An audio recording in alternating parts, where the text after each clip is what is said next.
নমস্কার সবাইকে, welcome to my blog. এবছর বসন্ত পঞ্চমী পড়েছে 2 দিন, অর্থাৎ ফেব্রুয়ারি মাসের 2 তারিখ এবং 3 তারিখ। আমাদের বিদ্যালয়ে সরস্বতী পুজো হবে 3 তারিখ, আর আজ 2 তারিখ চলছে তারই তোড়জোড়, অর্থাৎ প্যান্ডেলের কাজ চলছে। দেখতেই পাচ্ছেন বাঁশ, তারপরে কাপড়, চারিদিকে প্যান্ডেলের কাজ চলছে। আবার আজকে মাও আসবেন, আজকেই মায়ের আগমনী তিথি। তাই আজ সারা স্কুল জুড়ে যেন হৈ হৈ রব, যেন চারিদিকে খুব কাজের ব্যস্ততা, সকলেই কাজে ব্যস্ত। আর এই যে এইদিকে মায়ের সিংহাসনের উপর চলছে আলপনার কাজ। মেয়েরা বেশ উৎসাহের সাথে মায়ের সিংহাসনের উপর খুব সুন্দর করে আলপনা দিয়ে চলেছে। আলপনাটা কিন্তু খুব সুন্দর দিয়েছে ওরা, দেখুন।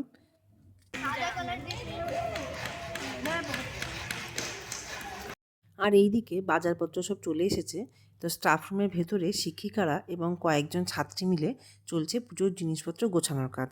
আসলে পরের দিন সকাল সকাল পুজো, তো তাই জন্য আগের দিনই কিছু জিনিসপত্র গুছিয়ে রাখা হচ্ছে, যেন সকালবেলা এসেই যেন ঝট করে জোগাড়যন্ত্রটা করে নেওয়া যায়।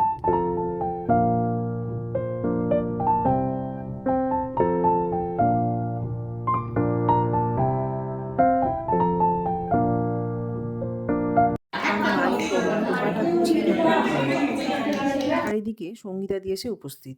সঙ্গীতাদি আসা মাত্রই আমাদের স্কুলে বেশ একটা হৈ হৈ রব পড়ে গেল, কারণ সঙ্গীতাদি অনেক দিন পর এলো তো। আগে সঙ্গীতাদি আমাদের স্কুলেই ছিল, এখন অন্য স্কুলে চলে গিয়েছে, কিন্তু আসা মাত্রই বেশ একটা হৈ হৈ রব পড়ে গেল।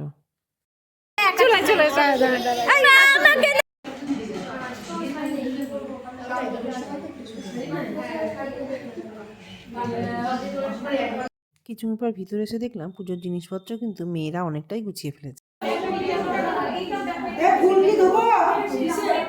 এদিকে মেয়েদের কাঁথের কাজগুলি নিয়ে এসে রাখা হলো, আর এদিকে প্যান্ডেলটা চলছে, প্যান্ডেলের কাজটা। প্যান্ডেলটা হয়ে গেলে এইগুলো দিয়ে সাজানো হবে স্টেজটা পুরোটা, তাই সেই জন্য এখানে নিয়ে এসে রাখা হলো। আর ওই যে দূরে দেখা যাচ্ছে মা আসছেন। ব্যাস, মা আসছেন শুনেই স্কুলের মধ্যে বেশ হৈ হৈ রব পড়ে গেল। আমরা সকলে বাইরে বেরিয়ে এসে দাঁড়ালাম মায়ের দর্শনের জন্য।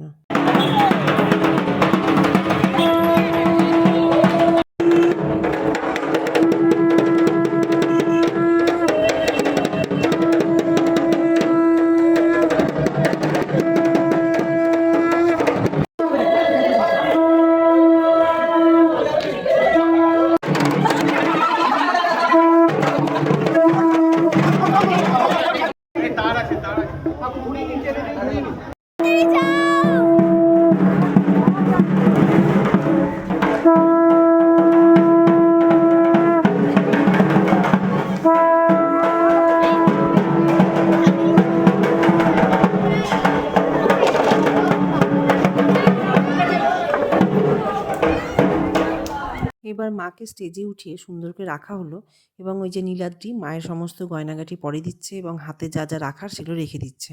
আর আমি এদিকে গিয়েছিলাম বরণের থালাটা নিয়ে আসতে। মাকে এবার বরণ করার পালা।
আমরা সবাই সাজানো গোছানোতে লেগে পড়লাম।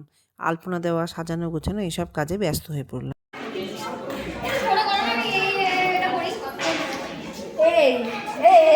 আমি যেটা বলছিলাম এটার মধ্যে মিশগুলো দে।